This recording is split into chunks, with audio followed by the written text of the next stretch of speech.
एक बार एक युवक जो अपनी आंखों को लेकर बहुत परेशान रहता था, वह एक गुरु के पास जाता है जो कि आयुर्वेद के एक बहुत बड़े ज्ञाता थे। वह युवक गुरु को प्रणाम करता है और कहता है, हे मुनिवर, मैं अपनी आंखों को लेकर बहुत परेशान हूँ। मेरी आंखों की रोशनी दिन भर कम होते जा रही है। मुझे सब कुछ धुंधला धुंधला दिखाई देता है। कई बार तो मेरी आंखों में बहुत ज्यादा दर्द और जलन होता है और बहुत ज्यादा आंसू भी निकलते हैं। गुरुदेव, मेरी आंखें समय से पहले ही मेरा साथ छोड़ रही हैं। कृपया करके आप मुझे कोई ऐसा समाधान बताइए जिससे मैं अपनी आंखों की रोशनी को फिर से प्राप्त कर सकूं और आंखों की इन सभी समस्याओं से हमेशा हमेशा के लिए छुटकारा पा सकूं। उन गुरु ने उस युवक की सभी समस्याओं को ध्यान से सुना और फिर कहा कि बेटा, हमारे आयुर्वेद में आंखों से संबंधित एक पूरा उपनिषद लिखा गया है जिसे चक्षु उपनिषद कहा जाता है।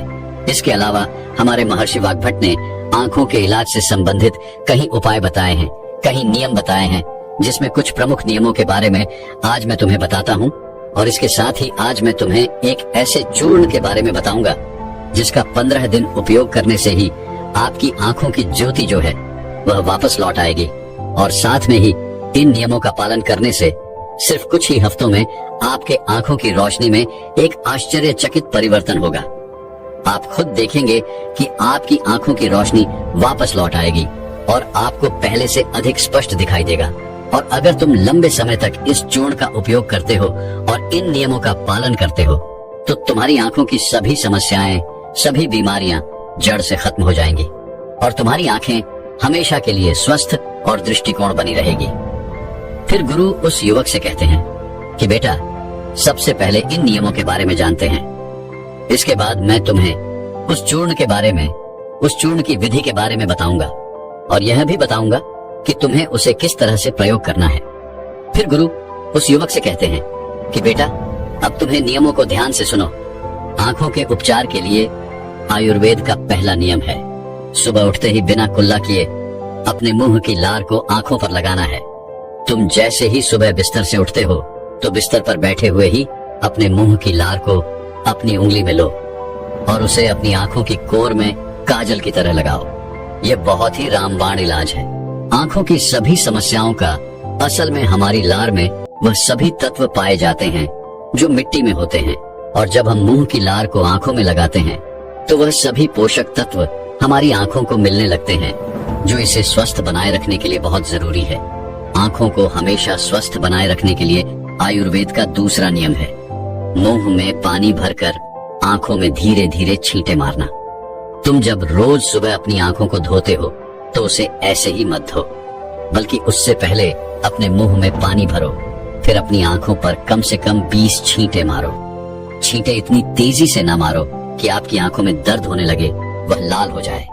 हमें बस इतनी तेजी से छींटे मारने हैं ताकि पानी आपकी आंखों के अंदर चला जाए। जब आप आंखों में छींटे मारते हैं तो अंदर की छोटी से छोटी गंदगी भी पानी के साथ भरकर निकल जाती है और आंखें साफ हो जाती हैं। और मुंह में पानी भरने का कारण यह है कि जब हम आंखों में छींटे मारते हैं तो आंखों का कचरा जो है वह मुंह के रास्ते से न जाकर सीधे आंखों से ही पानी के साथ बाहर निकल आए, क्योंकि आंखों की कई बीमारियां सिर्फ आंखों में धूल मिट्टी जाने के कारण या कचरा जाने के कारण पैदा होती है। और जब यह सब कचरा साफ होगा तो हमारी आंखें भी स्वस्थ होंगी। फिर गुरु उस युवक को तीसरा नियम बताते हुए कहते हैं कि बेटा, सूर्य देव को देखना है। हर दिन लगभग 5 मिनट के लिए सूर्य देव को देखना है, लेकिन दोपहर में या तेज धूप में नहीं, सिर्फ उगने से 1 घंटे के अंदर अंदर या फिर सूर्यास्त होने के 1 घंटे पहले। सबसे ज्यादा अच्छा तो यह होगा कि तुम सूर्य देव के उगने या अस्त होने के समय उनके दर्शन करो, और जब जरूरत महसूस हो तो पलके झपका भी सकते हो। शुरू में इसे 1 मिनट के साथ शुरू करो और धीरे धीरे इसे 5 मिनट तक लेकर जाओ। सूर्य दर्शन के समय सूर्य की किरणें हमारी आंखों में अवशोषित होती हैं और हमारी आंखों को ठीक करती हैं। अंत में अपनी दोनों हथेलियों को रगड़कर उसे अपनी आंखों के ऊपर रख लो, लेकिन इस बात का ध्यान रखना कि आपको अपनी आंखों के ऊपर रखना है, उन्हें दबाना नहीं है। ऐसा करने से आंखों को आराम मिलता है। चक्षु अपने शक में सूर्य देव को आंखों का वेद कहा गया है। फिर गुरु उस युवक को अगला नियम बताते हुए कहते हैं कि आंखों का व्यायाम करो। आप इसे किसी भी समय कर सकते हैं, लेकिन सुबह और सोने के पहले करने से ये ज्यादा फायदा देता है। इसके लिए सबसे पहले तो अपनी आंखों को 10 बार ऊपर नीचे करो, 10 बार ऊपर करो और 10 बार नीचे करो। जितना हो सके उतना ऊपर करो और जितना हो सके उतना ही नीचे लो।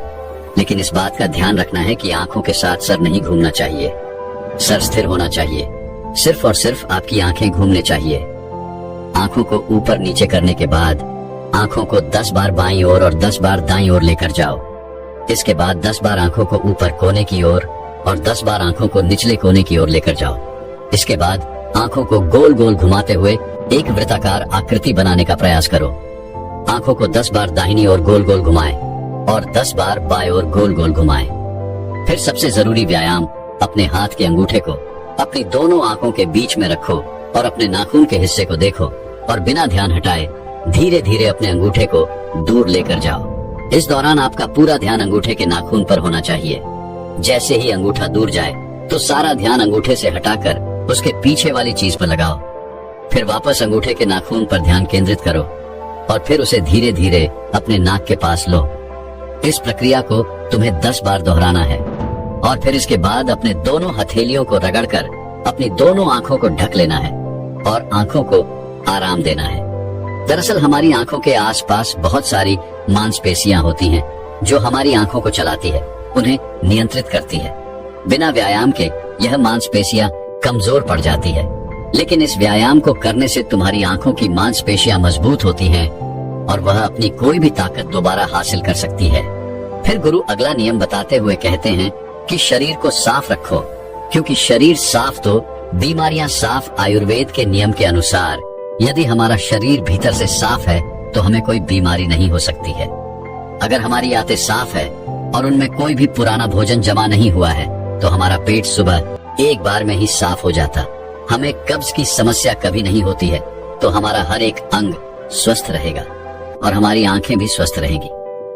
अपने शरीर को अंदर से स्वस्थ रखने के लिए तुम्हें रोज 16 घंटे का उपवास या फिर एक दिन 24 घंटे का उपवास करना चाहिए। फिर गुरु उसे आगे बताते हुए कहते हैं कि बेटा, अपनी आंखों को त्रिफला के जल से धो लो। त्रिफला एक बहुत ही प्रसिद्ध आयुर्वेदिक औषधि है।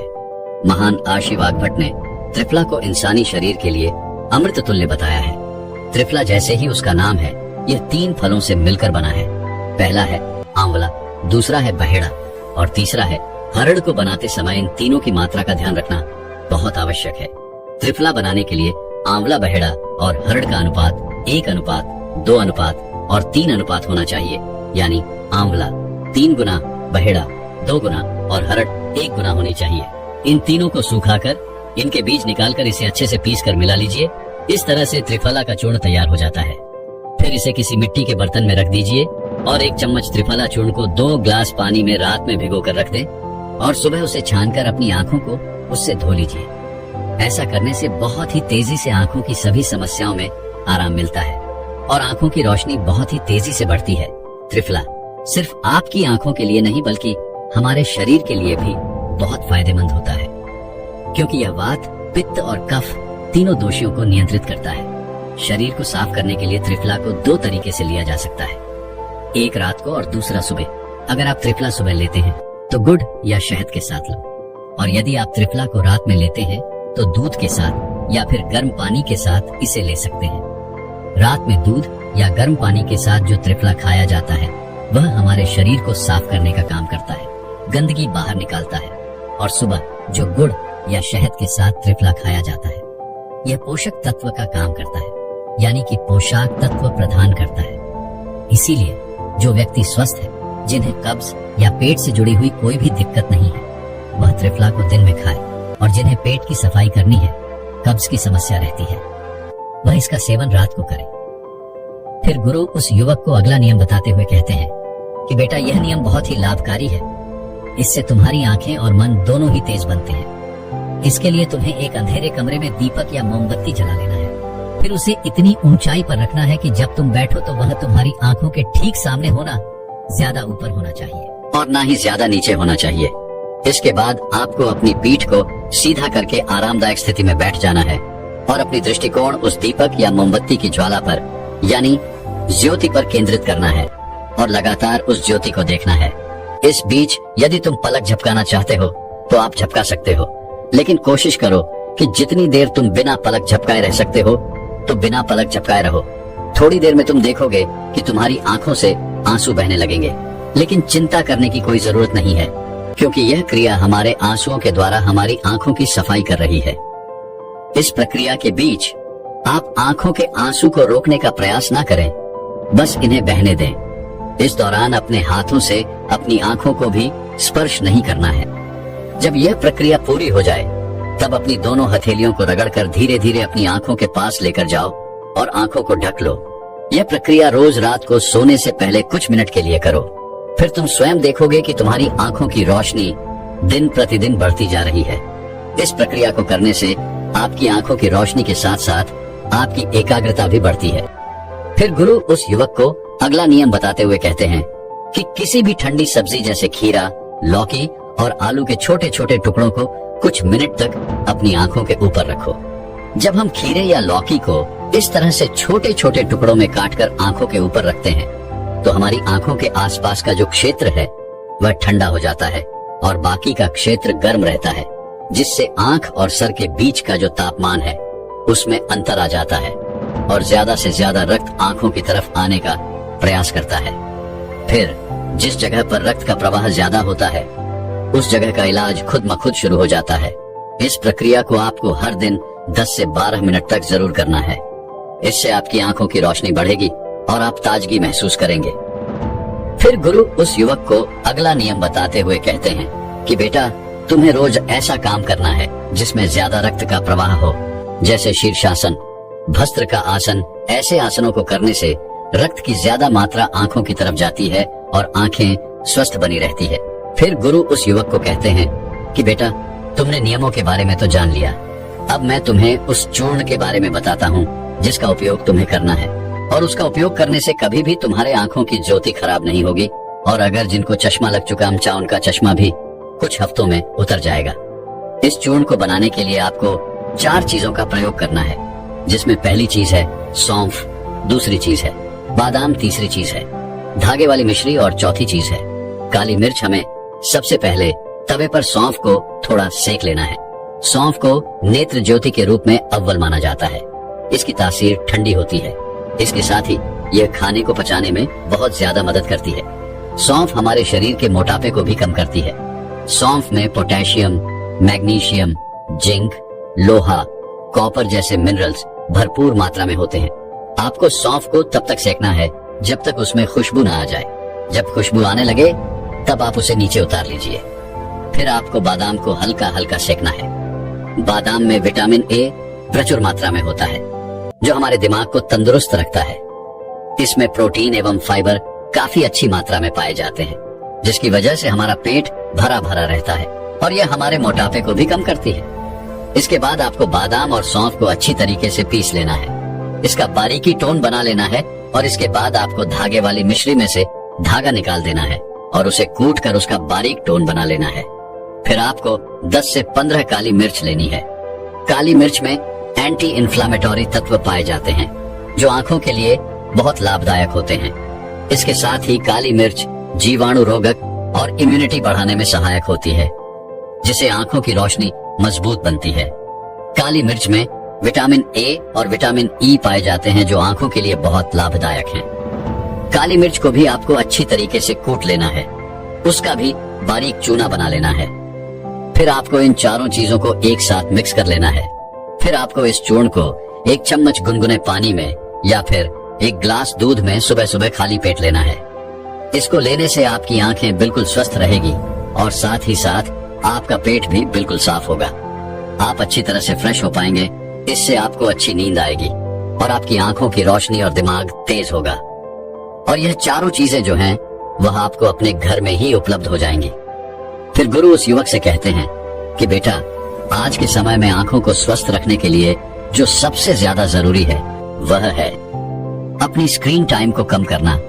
आजकल लोग सुबह उठते ही सबसे पहले अपने फोन के मैसेज को देखते हैं और फिर पूरे दिन यहाँ तक कि देर रात तक मोबाइल या लैपटॉप को यूज करते हैं। और इन लैपटॉप, फोन, टीवी से निकलने वाली लाइट हमारी आंखों के लिए बहुत नुकसानदायक होती है। इसीलिए आप एक ऐसा रूटीन बनाएं जिसमें आप रात में 8 या 9 बजे के बाद किसी भी तरह की स्क्रीन को नहीं देखेंगे। ऐसा करने से आपकी आंखों को तो आराम मिलेगा ही, साथ ही साथ आपकी नींद जो है वह गहरी हो पाएगी और अगले दिन आपका रोना महसूस करेंगे। और अगर आपका काम देर रात तक लैपटॉप पर है तो आप हर कुछ देर में ब्रेक लो, आंखों को बंद करो और उन्हें आराम दो। इसके अलावा आप अपने खाने में विटामिन ए और विटामिन सी को शामिल करो, जैसे गाजर, संतरा, चक्र इत्यादि। ये सब आपकी आंखों को स्वस्थ रखने के लिए अहम भूमिका निभाते हैं। एक बार एक आयुर्वेदिक गुरु जी के पास एक लड़का आता है और वह उन गुरु से कहता है कि हे गुरुवर, मेरा पाचन तंत्र सही नहीं रहता है। मैं जो कुछ भी खाता हूँ वह मुझे हजम नहीं होता है। इसकी वजह से मुझे गैस की समस्या बनी रहती है। मुझे ऐसे लगता है कि जैसे मेरा पेट तो भरा भरा रहता है। पेट भरा भरा महसूस होने के कारण मुझे भूख भी बहुत कम लगती है। मेरे चेहरे पर दाग धब्बे रहते हैं। मुझे कब्ज की समस्या रहती है और मेरा पेट खुलकर साफ भी नहीं हो पाता है। गुरुदेव, मैंने इसके लिए बहुत सारी दवाइयां ली हैं, लेकिन फिर भी मुझे कोई आराम नहीं मिला। इसीलिए गुरुदेव, आप मेरी समस्या का हल मुझे बताएं। इसके बाद गुरु उस लड़के को कहते हैं कि जो भी तुमने मुझे अपनी समस्या बताई है वह सब तुम्हारे खाने के न पचने के कारण हुई है। इसलिए तुम ये समझो कि तुम्हें अपने खाने को पचाने के लिए करना क्या होगा और वह क्या उपाय हैं जो तुम्हें करने होंगे ताकि तुम्हारा पाचन तंत्र जो है वह मजबूत बन सके। और मैं तुम्हें आज 5 ऐसी आयुर्वेदिक औषधियां भी बताऊंगा जिनका उपयोग करने से तुम्हारा पाचन तंत्र मजबूत हो जाएगा और तुम्हारे खाने का कण कण पचेगा। फिर वह गुरु उस लड़के से कहते हैं कि सबसे पहले तुम ये समझ लो कि पाचन तंत्र में खराबी होने का सबसे बड़ा कारण जो है वह है पेट की सड़न। जब तुम्हारे पेट में खाना जाता है और वह ठीक से नहीं पचता है तो फिर वह सड़ता है और आपके पेट की समस्याओं का सबसे बड़ा कारण भी यही है। जब खाना पेट में जाकर पचने की जगह सड़ता है तो इससे ही आपको गैस की समस्या, एसिडिटी, भारीपन की समस्या होती है और आपको भूख लगना कम हो जाती है। इसके बाद गुरुजी कहते हैं कि अब सवाल यह उठता है कि आखिर खाना पचने की जगह क्यों जाता है। तो इसका कारण है आपकी मंदाग्नि। देखो, ध्यान से सुनो बेटा, आपके पेट में एक अग्नि होती है जिसे जठराग्नि कहते हैं। जब आपका खाना पेट में जाता है तो यह अग्नि उस खाने को पचाने का काम करती है। जब यह अग्नि धीमी हो जाती है तो आपका खाना पचने की जगह सड़ता रहता है। अब यह अग्नि जो है वह मंद क्यों होती है, तो इसको समझने के लिए आपको आयुर्वेद के 4 नियमों को समझ लेना बहुत जरूरी है। अगर इन 4 नियम के हिसाब से आप अपनी जीवन शैली और अपने खान पान में परिवर्तन कर लेते हैं तो आपके पाचन की समस्याओं में से 90% समस्याओं का हल तो हो ही जाएगा। चाहे फिर आपको कॉन्स्टिपेशन की समस्या हो, लूज मोशन की समस्या हो या फिर कोई भी पेट से संबंधित विकार हो।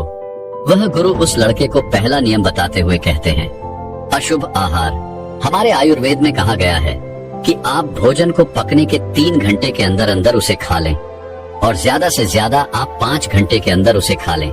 लेकिन अगर भोजन को पकाए हुए 5 घंटे से ज्यादा हो गया है तो आप उस भोजन को न खाएं, क्योंकि ऐसा भोजन जठराग्नि पर दबाव डालता है जिसको पचाना थोड़ा सा मुश्किल हो जाता है और आप बाजार से डिब्बा बंद चीजें लेकर आते हैं, उनको खाते हैं। वह चीजें तो कहीं महीनों और कहीं साल पुरानी होती है और आप उन्हें बड़े मजे से खाते हैं। 3 से 5 घंटे के बाद का खाना खाना भी हानिकारक होता है। वह खाना भी खाने के लायक नहीं होता है और आप 1 साल पुरानी, 2 साल पुरानी चीजें जो डिब्बों में बंद होती हैं उन्हें बड़े चाव से खाते हैं। क्या वह चीजें आपके शरीर पर गलत प्रभाव नहीं डालती हैं? डिब्बा बंद चीजों में केमिकल डाले जाते हैं। वह केमिकल इन चीजों की वैधता तो बढ़ा देते हैं लेकिन आपके स्वास्थ्य पर बहुत बुरा असर डालते हैं। और दूसरी ओर जंक फूड, फास्ट फूड जैसे पिज्जा, चाउमीन आदि स्वाद के चक्कर में आप खाते हैं। मीठी मीठी मिठाइयाँ खाते हैं, इनको भी आपको त्यागना होगा। आपकी जठराग्नि की एक सीमित मात्रा होती है कि वह इस तरह का भोजन और इतना ही भोजन पचा सकती है। जब आप अपने पाचन तंत्र पर ज्यादा दबाव डालते हैं तो आपको मंदाग्नि की समस्या हो जाती है। फिर इसके बाद आप जो भी खाते हैं वह पचने की जगह सड़ता है। फिर गुरु उस लड़के को दूसरा नियम बताते हुए कहते हैं कि भोजन सीमित मात्रा में ग्रहण करें। आप चाहे कितना ही अच्छा भोजन क्यों ना करें, आप चाहे सात्विक भोजन ही क्यों ना करते हो, लेकिन ध्यान रहे जितना जरूरी अच्छा भोजन करना होता है उतना ही जरूरी यह भी जानना होता है कि हमारे भोजन करने की सही मात्रा क्या है। कहने का मतलब है कि ज्यादा भोजन भी आपको नुकसान कर सकता है, फिर चाहे वह कितना ही अच्छा भोजन क्यों ना हो। इसको समझने के लिए आप इस उदाहरण से समझें। जैसे आप अग्नि में थोड़ा थोड़ा घी डालते हैं तो अग्नि जलती रहती है, लेकिन वहीं पर अगर आप उसमें एकदम से बहुत सारा घी डाल दें तो क्या अग्नि जलेगी? नहीं। न ज्यादा घी डालने से, एकदम ज्यादा घी डालने से वह अग्नि बुझ जाएगी। वैसे ही अगर आप ज्यादा भोजन ग्रहण करेंगे तो इससे आपके पाचन तंत्र पर बहुत ही बुरा असर पड़ेगा। आपका पाचन तंत्र उसे पचा नहीं पाएगा और वह खाना जाकर आपके पेट में सड़ता रहेगा। फिर वह गुरु उस लड़के को तीसरा नियम बताते हुए कहते हैं, सही भोजन और सही मात्रा में भोजन खाने के साथ साथ यह भी जानना जरूरी है कि भोजन को खाने का सही समय क्या है। आप सुबह के समय नाश्ता खाएं, जिसमें आप फल सब्जियां आदि खा सकते हैं, या फिर आप जूस पी सकते हैं। इसके बाद दोपहर में आप खाना खा सकते हैं। उसका सही समय 12 से 1 बजे के बीच होता है।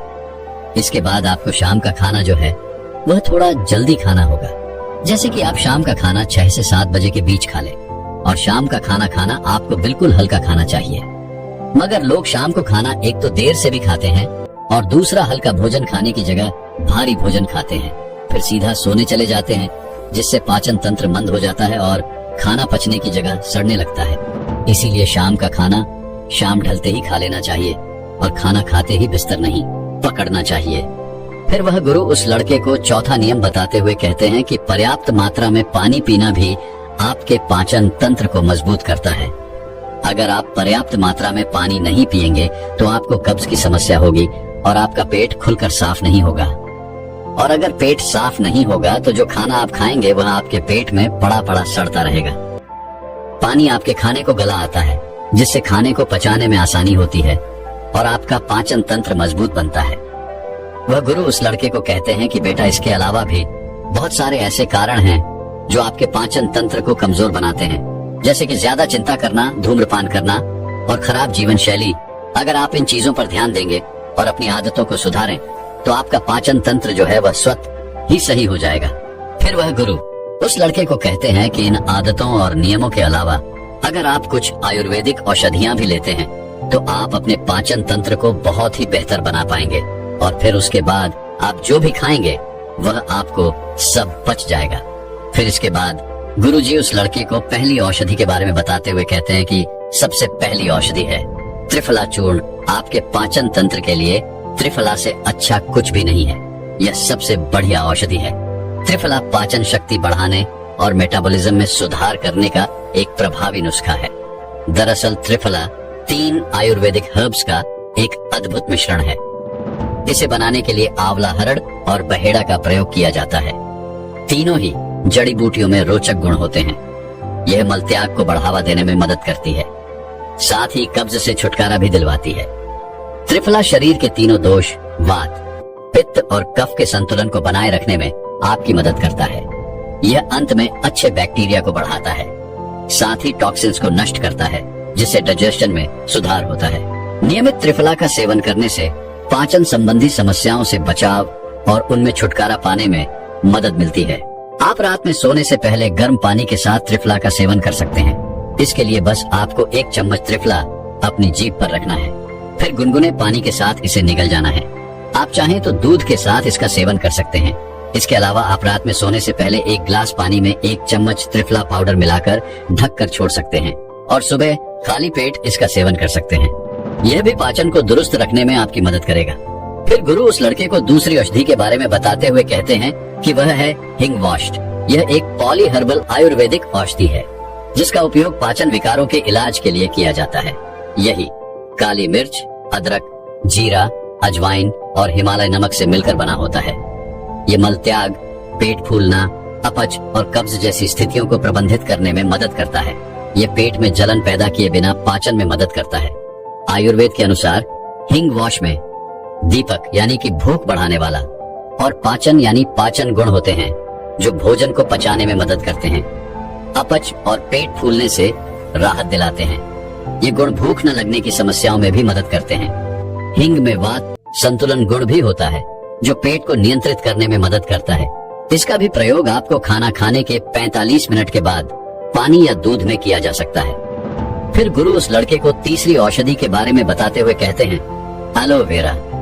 एलोवेरा का नाम किसी भी स्किन या फिर हेयर प्रॉब्लम के लिए सुझाया जाता है, लेकिन यह पेट की समस्याओं के लिए भी इसी तरह कारगर साबित होता है। एलोवेरा का जूस पेट की परेशानियों से भी राहत दिलाता है। इसमें मौजूद एंजाइम पाचन क्रिया को बेहतर बनाते हैं और पोषक तत्वों के अवशोषण में भी मदद करते हैं। इसी तरह एलोए वेरा पेट के इन्फेक्शन की वजह बनने वाले बैक्टीरिया और परजीवियों से भी सुरक्षा प्रदान करता है, जिससे स्टमक इन्फेक्शन होने से बचाव होता है। कॉन्स्टिपेशन और एसिड रिफ्लेक्स जैसी पेट से जुड़ी समस्याओं से बचाने में भी एलोवेरा का जूस बहुत ही फायदेमंद है। इसके अलावा यह इम्यून सिस्टम को मजबूत बनाने और मेटाबॉलिज्म को बढ़ाने में भी मदद करता है। इसके बाद गुरुजी उस लड़के को चौथी चीज बताते हुए कहते हैं कि आप ऐसी समस्या में हर्बल चाय का इस्तेमाल भी कर सकते हैं। ये चाय उबाले जाने वाली जड़ी बूटियों के मिश्रण से बनती है, जिनमें अनेकों और सदियां मिलाई जाती हैं। ये पाचन तंत्र को मजबूत करने के लिए बनाई जाती है। इसमें पुदीना, जो पाचन तंत्र की मांसपेशियों को आराम करने की क्षमता रखते हैं, ये यूप के लक्षणों, गैस और ब्लोटिंग को कम करने में मदद करता है। इसमें अदरक, जो एंटी इन्फ्लेमेटरी गुणों से भरपूर होता है, पाचन को प्रोत्साहित करने में मदद करता है और उपस्थित गैस और ब्लोटिंग को कम करने में सहायता प्रदान करता है। इसमें धनिया, जिसमें गारमेंट गुण होते हैं, वह भी पाचन को सहायता प्रदान करता है और मलाशय को शांत कर सकता है। इसी तरह कई अन्य जड़ी बूटियां होती हैं जो आपके पाचन तंत्र को मजबूत कर सकती हैं। आप इन सभी के मिश्रण से हेर्बल चाय बना सकते हैं, जो आपके पाचन तंत्र को मजबूत बनाने में आपकी सहायता करेगी। ध्यान रखें, इस तरह की चाय में आपको चीनी नहीं डालनी है। आप चाहे तो थोड़ा सा शहद इसमें डाल सकते हैं और जिनको डायबिटीज है वह इस चाय को फीकी ही पिए। इसके बाद गुरु उस लड़के को पांचवी और अंतिम औषधि बताते हुए कहते हैं, अजवाइन पाचन तंत्र ठीक ना होने की वजह से लोगों में गैस की प्रॉब्लम देखी जा सकती है। अजवाइन का पानी गैस की दिक्कत को भी कम करता है और पेट फूलने की समस्या में भी आराम देता है। इसके साथ ही अजवाइन जो है वह पेट में एंटर में भी राहत देता है। इसके पानी में कुछ विशेष एंजाइम पाए जाते हैं जो आंतों की सफाई करते हैं और इससे भोजन के पोषक तत्वों के अवशोषण में मदद मिलती है। अजवाइन का पानी तेजी से वजन को घटाता है और मेटाबॉलिज्म को दुरुस्त रखता है। अगर आपका कोलेस्ट्रॉल लेवल बढ़ता रहता है या फिर घटता रहता है तो यह उसे भी कंट्रोल करता है। इसके बाद वह गुरु उस लड़के से कहते हैं कि बेटा, आप इन 5 औषधियों में से कोई भी एक औषधि इस्तेमाल कर सकते हैं और आप अपने जीवन शैली में जो मैंने तुम्हें नियम बताए उनका अनुसरण करके तुम अपने पाचन तंत्र को बहुत ही जल्दी मजबूत बना सकते हैं। राजा ने स्पष्ट किया कि जब दीक्षा लेनी ही है और संन्यास्त होना ही है तो मुझे आपका सभी शर्तें मंजूर है। और फिर तथागत बुद्ध ने आदेश दिया और कहा, अपने कपड़े उतारो, अपने जूते उतारो और नग्न हो जाओ और इसी नग्न अवस्था में अपने राज्य के राजमार्गों पर स्वयं को जूते मारते हुए चक्कर लगाकर आओ। राजा असमंजस में पड़ गया। तथागत बुद्ध, यह क्या कह रहे हैं? मैं एक राजा हूँ, इस तरह से मैं नग्न होऊंगा और नग्न होकर अपनी ही सड़कों पर कैसे खुद को जूते मारते हुए चक्कर लगाऊं? लेकिन फिर भी राजा को संन्यास्त होना था, तो उन्होंने भगवान बुद्ध की शर्तें मान ली और वह वैसा ही करने के लिए निकल पड़ा। राजा ने वैसा ही किया। वह नग्न होकर स्वयं को जूते मारते हुए राज्य की सड़कों पर दौड़ने लगा और यहाँ उसके चले जाने पर शिष्य ने बुद्ध से कहा कि बनते, जब हम आपसे दीक्षा लेने आए थे तब आपने तो ऐसी कठोर शर्त नहीं लगाई थी। आप तो स्वयं करुणा अवतार हैं, फिर आपने राजा के साथ ऐसा कठोर व्यवहार क्यों किया? तब भगवान बुद्ध बोले, जब तुम लोग संन्यास लेने आए थे तब तुम्हारे अहंकार बहुत बड़े नहीं थे, इसीलिए तुम लोगों से घर घर भिक्षा न करवा के ही काम बन गया। ये तो एक बड़े राजा है, इसका अहंकार भी बहुत बड़ा है, इसलिए जितना बड़ा रोग उतनी बड़ी दवाई, इसलिए महारोग की दवाई भी अधिक शक्तिशाली होती है। किसी कारणवश मैंने इनका परीक्षा भी इतना कठिन किया है। राजा जब इस दशा में अपनी ही प्रजा के सामने से गुजरेगा तो उसका अहंकार चूर चूर हो चुका होगा। राजा ने शाम तक शर्त पूरी कर ली और बुद्ध के चरणों में आकर गिर गया और फिर बोला, तथागत, अब तो मुझे आप दीक्षा देकर मुझे संन्यास्त करें। भगवान बुद्ध ने राजा के सिर पर मुकुट रखा और कहा कि अब तुम्हें संन्यास लेने की जरूरत ही नहीं है, जाओ और कर्ता भाव छोड़कर साक्षी भाव से राज करो। अब तो तुम राजस्व हो चुके हो, अब तुम राजस्व हो। देखिए दोस्तों, किस तरह से भगवान बुद्ध ने एक राजा को उपदेश दिया और राजा का जीवन धन्य हो गया। दोस्तों, ये छोटे से उपदेश से आपको क्या ज्ञान प्राप्त हुआ, कमेंट में हमें जरूर बताइएगा। चलिए अब जानते हैं स्वास्थ्य से संबंधित बहुत ही महत्वपूर्ण जानकारी। क्या आप जानते हैं कि यह हमारा शरीर किससे बना है? ये सबसे पहले जानना बहुत जरूरी है। और हमारे शरीर में कौन से 3 दोष पाए जाते हैं? हमारा शरीर 5 तत्वों से बना है और हमारा शरीर में 3 दोष पाए जाते हैं, वात दोष, पित्त दोष और कफ दोष। इसे जानना जरूरी है क्योंकि यह हर एक बीमारी का कारण होता है, क्योंकि हर एक बीमारी जड़ यही 3 दोष है, इसीलिए जानना जरूरी होता है। तो आपका शरीर का सबसे महत्वपूर्ण दोष ये 3 दोष हैं, पित्त दोष, वात दोष और कफ दोष। अगर आपके शरीर का वात दोष गड़बड़ हो गया तो 60 से 70 पर बीमारी होगी। अगर आपके शरीर का पित्त दोष गड़बड़ हो गया तो आपके शरीर में 15 से 20 पर बीमारियां होती हैं, और यदि आपके शरीर का कफ दोष गड़बड़ हो गया तो 5 से 10 पर बीमारी होती है। अब इस तीनों प्रवृत्ति हमारे शरीर में कब से कब तक रहती है? जब हम जन्म से बाल्य अवस्था में रहते हैं, यानी जब हमारा जन्म होता है, और 14 साल की उम्र तक हमारे शरीर में कॉफ प्रवृत्ति ज्यादा होती है। इस समय कॉग ज्यादा बनता है। यह प्रकृति की देन है। कॉफ इसलिए बनता है क्योंकि हमारा शरीर ग्रो करता है। कॉफ बनना जरूरी है क्योंकि ये कॉफ हमारे शरीर के बहुत ही महत्वपूर्ण अंग है। बस हमें यह ध्यान देना है। हम अपने बच्चों को ऐसी कोई चीज नहीं देना है जिससे उनका कॉफ और बढ़ जाए, क्योंकि बच्चे उस समय कुछ नहीं जानते। माता पिता को जागरूक होना होगा। बस हमें अपने बच्चे को कुछ भी ऐसे चीज नहीं देना है जिससे उसका कफ और बढ़ जाए। कॉफ बनाने वाली चीजें हमें उन्हें नहीं खिलाना है, नहीं तो क्या होगा? कॉफ से संबंधित जो 5 से 10 पर बीमारी है, जैसे टीबी दमा, अस्थमा, ये सारी बीमारियां इसकी वजह से होती हैं। ये हर माता पिता को ध्यान देना होगा। उसके बाद हम आते हैं बाल्य अवस्था से युवा अवस्था में। युवा अवस्था की आयु कितनी होती है? जब हम 15 साल से 60 साल के बीच में होते हैं, इस समय हमारा शरीर युवा अवस्था में होता है। इस समय हमारे शरीर में पित्त प्रवृत्ति सबसे ज्यादा होता है, सबसे ज्यादा पित्त बनता है। इसलिए हमें यह ध्यान देना होगा कि हम ऐसी कोई भी चीज ना खाएं जिससे हमारा पित्त बढ़ जाए। अगर हमारे शरीर में पित्त दोष बढ़ जाएगा तो हमारे शरीर में 15 से 20 पर बीमारियां होती हैं। इसके बाद हमारा आता है वृद्धावस्था था। 60 साल की उम्र हमारा वृद्धावस्था होता है। इस समय हमारे शरीर में वह दोष बढ़ता है और वात दोष से संबंधित 60 से 70 पर बीमारियां हमारे शरीर में होती हैं। तो आपको ऐसी कोई चीज नहीं खाना है जिससे वात दोष बढ़े। तो दोस्तों, यह आप समझ गए कि आपके शरीर में 3 दोष का क्या रोल है। इसलिए इन 3 दोषों से संबंधित जो भी जानकारी जहां से भी उपलब्ध हो, एकत्र करें और उसे अपने जीवन में लागू करें, कारण को दूर करें, और हमेशा इस बात का ध्यान रखें कि इन 3 दोषियों में क्या खाना चाहिए और क्या नहीं खाना चाहिए। इस दोषियों को बढ़ाने वाली चीजें कभी ना खाएं। अब आप इन तीनों दोषियों के बारे में जान गए हैं, तो अब जान लें कि आपका शरीर 5 तत्वों से कैसे बना है। आपका शरीर 5 तत्वों से बना है और इन 5 तत्वों में प्रोटीन्स, विटामिन्स, सारे तत्व आते हैं। अब इस 5 तत्वों में और 3 दोषों में जो भी कमी आती है, तभी आपका शरीर बीमार होता है, अन्यथा आपका शरीर बीमार नहीं होता। अब आप समझ गए आपका शरीर बीमार होने का क्या कारण है।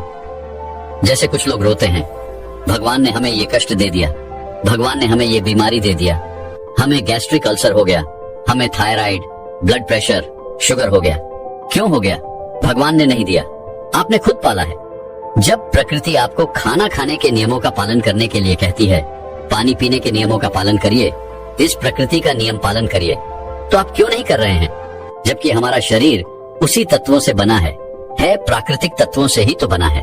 हमारा शरीर भी पानी से ही तो बना है, खाने से ही तो बना है, पोशाक तत्वों से ही तो बना है। ये सारे नियमों का आपको पालन करना होगा। अब जब यह हमारा पित्त दोष कह रहा है कि यह चीज नहीं खाई, यह पित्त और बढ़ेगा, तो आप उसे क्यों खाते हैं? पिज्जा बर्गर आप क्यों खाते हैं? चाय आप क्यों पीते हैं? चीनी आप क्यों खाते हैं? मैदा आप क्यों खाते हैं? जब आप ये सारी चीजें खा रहे हैं तो आपके पेट में एसिडिटी बनेगा, आपका पाचन तंत्र बीमार पड़ेगा। तो जब आपका पाचन तंत्र बीमार होगा तो अनेक बीमारियां आपको आएगी। ये तो आप खुद कर रहे हो ना, ब्रह्मांड नहीं दे रहा है, भगवान नहीं कर रहा है, हम आप इसे खुद जाने अनजाने में कर रहे हैं। हम अपने मन को, अपनी जीभ को कंट्रोल नहीं कर पा रहे हैं। तो दोस्तों, ये सारी चीजें आप छोड़ दीजिए। अब बात करते हैं कि हमें अपने शरीर पर कौन सा तेल लगाना चाहिए, कहां पर लगाना चाहिए, इस बारे में जानते हैं। आप समझ गए आपके शरीर का निर्माण कैसे होता है। इसे सुरक्षित रखना आपके हाथ में है। इसकी की सुरक्षा आप खुद कीजिए। शरीर के 4 महत्वपूर्ण अंग हैं जिससे आपके शरीर की सारी नसें जुड़ी हुई हैं। पहला है नाभि, दूसरा है पैर का तलवा, तीसरा है आपकी नाक और चौथा है आपका सर। यह 4 सबसे महत्वपूर्ण अंग है और इन चारों जगह पर आपको तेल लगाना है। बस ये ध्यान देना है कि आपको कब लगाना है और कैसे लगाना है। तो सबसे पहले चलते हैं आपके पैरों के तलवे, जो व्यक्ति रोज सुबह जागकर मॉर्निंग वॉक करता है, नंगे पैर जमीन पर या फिर हरी घास पर, तो दोस्तों उसकी आंखों की रोशनी कभी कम नहीं होती। तो इसीलिए आपको पैरों के तलवे में शुद्ध तोरी का तेल लगाना है। इसके अलावा आप शुद्ध सरसों का तेल भी लगा सकते हैं। जब आप रात में सोने जाएं तो उसके पहले गुनगुने पानी से अपना पैर धो लीजिए। पैर धोने के बाद बढ़िया से उसे साफ कर लीजिए। सूख जाए जब आप बिस्तर पर लेट जाएं और अपने हाथ से मालिश कर लीजिए। रात में सोते समय यही शुद्ध सरसों का तेल, और जैसे ही आप अपने 5 मिनट दोनों हाथों से मालिश करेंगे, तेल से गर्मा हटाएगी, तुरंत ही आपको नींद आना शुरू हो जाए। अगर आप नींद का टैबलेट लेते हैं, अगर आप डिप्रेशन में हैं, नींद नहीं आ रहा है, तो यह दूसरे दिन से ही बंद हो जाएगा। आपको नींद की टैबलेट की जरूरत ही नहीं पड़ेगी। आपका पागलपन दूर हो जाएगा। याददाश्त बहुत तेज होती है, दिमाग से संबंधित सारे समस्याएं खत्म, और एक ही बार में आप 10 बजे सो रहे हैं, 400 बजे से पहले आपकी नींद ही नहीं खुलेगी। इतनी बढ़िया नींद आती है। तो पैर के तलवे में तेल लगाने से आपके पाचन तंत्र मजबूत होता है, याददाश्त तेज होती है, भूख लगती है, शरीर में शक्ति मिलती है, ऊर्जा मिलती है, यानी कि शरीर की सारी पोषक तत्वों को आपूर्ति कर देता है। दूसरा स्थान है नाभि, जो कि आपके शरीर का सबसे महत्वपूर्ण अंग है। नाभि के पीछे एक पेय को ग्रंथि पाई जाती है, और इसी पेय को ग्रंथि से शरीर की सारी नसें जुड़ी हुई होती हैं, और ये शरीर की सबसे शक्तिशाली ग्रंथि होती है। इसलिए नाभि में तेल लगाना चाहिए। आप देखते होंगे जब आपके घर में छोटा बच्चा होता है तो माताएं उस बच्चे की तेल से मालिश करती थी, लेकिन अब तो बच्चों को तेल लगाना ही बंद कर दिया। पहले माताएं 8 से 10 बार दिन में बच्चे की तेल से मालिश करती थी। वे कहती थी कि हम जितनी बार तेल की मालिश करेंगे उनकी हड्डियां उतनी ही मजबूत होंगी। और वह घर पर बना हुआ शुद्ध सरसों का तेल होता था। और वह शुद्ध सरसों घर का तेल और किसका बनाती थी? किसी सरसों को घू करके, सरसों को रोलक पहले जो उसी से मालिश करती थी, पहले वह लगा देती, उसके बाद छोड़ा करके। लेकिन आज फैशन बदल गया है, लोग तरह तरह के केमिकल युक्त तेलों से मालिश कर रहे हैं। ये किसी काम का नहीं दोस्तों। कंपनियां हमें सिर्फ बेवकूफ बनाती हैं और इससे सिर्फ बीमारियां होती हैं, क्योंकि बच्चों की मालिश के लिए सबसे अच्छा तेल सरसों का है। और गांव के बच्चों को माताएं आज भी सरसों के तेल की मालिश करती हैं। दोस्तों, मैं उम्मीद करता हूँ कि यह कहानी सुनने से आपके जीवन में अच्छे बदलाव आए होंगे।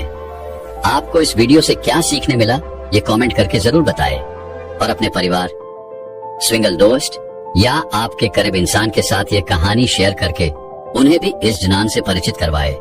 बाकी अगर आपको ये वीडियो दिल से अच्छी लगी हो तो भी इस वीडियो को लाइक कर देना, और आपने अब तक इस चैनल को सब्सक्राइब न किया हो तो चैनल को सब्सक्राइब भी जरूर कर देना। आपका हर दिन शुभ हो और खुशियों से आपका जीवन भरा रहे। धन्यवाद। नमो बुद्धाय।